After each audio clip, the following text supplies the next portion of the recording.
নমস্কার, আমি বন্দনা। আমার কিচেনে আপনাদের সবাইকে স্বাগত জানাই। আশা করছি আপনারা সবাই ভালো আছেন, সুস্থ আছেন। আবারও এসে হাজির হয়েছি উচ্ছের একটি রেসিপি নিয়ে। আজ আমি তৈরি করব মটর ডাল দিয়ে উচ্ছে বটি। এখানে আমি 3টে উচ্ছে নিয়েছি। এগুলো বড় সাইজের করলা, 3টে করলা নিয়েছি। আর নিয়েছি 300 গ্রাম মটর ডাল। এতটা মটর ডাল আমার লাগবে না, এখান থেকে আমি 3 ভাগের 1 ভাগ মতো উচ্ছেতে অ্যাড করব। তবে দেখে নেওয়া যাক আমি কীভাবে এই উচ্ছের বটি তৈরি করি। ডাল আমি পরিষ্কার করে ধুয়ে নিয়েছিলাম, 2 ঘন্টা ভিজিয়ে রেখেছিলাম। যেহেতু মটর ডাল সেদ্ধ হতে একটু সময় লাগে। একটা প্রেসারে নিয়ে নেব আর দিয়ে দেব লবণ, পরিমাণ মতো জল, 4-5টা সিটি দিয়ে নেব। ডাল আমি সেদ্ধ করে নিয়েছি, 4-5টা সিটি দিয়ে নিয়েছি। উচ্ছে আমি গোল গোল করে কেটে নিয়েছি, পাকা বীজগুলো আমি বাদ দিয়ে দিয়েছি।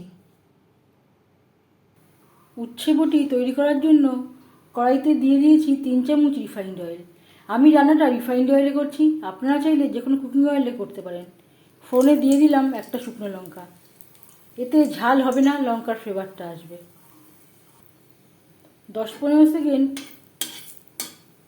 লঙ্কা ভেজে নেওয়ার পর দিয়ে দেবো 1/2 চামচ গোটা জিরে।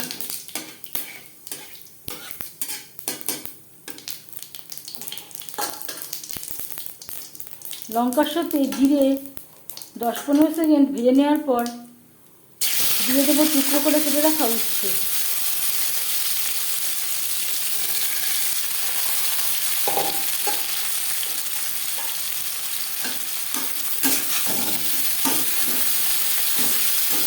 ফোড়নের সাথে উচ্ছে বেশ ভালো করে মিক্স করে দেবো। 2-3 মিনিট ফোড়নের সাথে উচ্ছে নাড়াচাড়া করে নেওয়ার পর দিয়ে দেবো পরিমাণ মতো হলুদের গুঁড়ো, আর লাগছে স্বাদ মতো লবণ। লবণটা বুঝে ব্যবহার করতে হবে। ডাল সেদ্ধ করার সময় আগে একবার লবণের ব্যবহার করেছিলাম। ডাল যেহেতু হলুদের ব্যবহার আমি করিনি, এই উচ্ছেতে দিয়ে হলুদ দেবো, তাতেই হয়ে যাবে।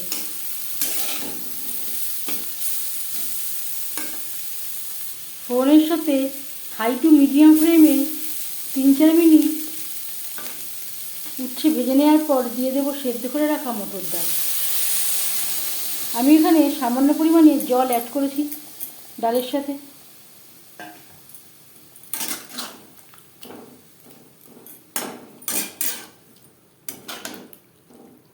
উচ্ছের সাথে সেদ্ধ করা ডাল বেশ ভালো করে মিক্সড করে দেবো। এই রেসিপিটি একটু গা মাখা মাখা হবে।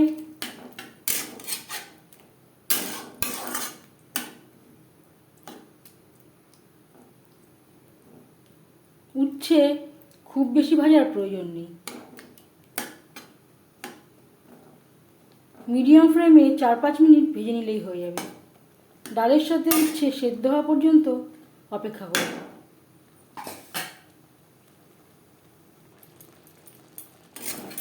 ডালের সাথে 4-5 মিনিট লো টু মিডিয়াম ফ্লেমে রান্না করে নেওয়ার পর এবার যাচ্ছি ফাইনাল স্টেপে।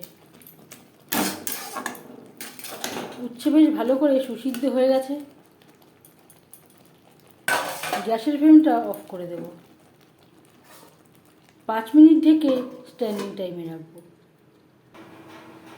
ডাল দিয়ে উচ্ছে বটি রেডি। এই রেসিপিটি ট্রাই করতে পারেন গরম গরম ভাতের সাথে।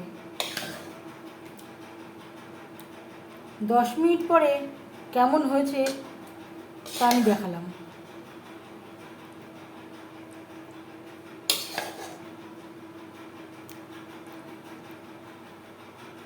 এই রেসিপিটি কেমন লাগলো অবশ্যই জানাবেন কমেন্টের মাধ্যমে। যদি এই রেসিপিটি ভালো লেগে থাকে লাইক করবেন, শেয়ার করবেন, সাবস্ক্রাইব করবেন আমার চ্যানেলটিকে। বেল আইকনটা ক্লিক করে দেবেন। যখন আমি নতুন ভিডিও আপলোড দেব তার নোটিফিকেশান সবার আগে আপনার কাছে পৌঁছে যাবে। আপনারা সবাই ভালো থাকবেন। এই ভিডিওটি দেখার জন্য ধন্যবাদ।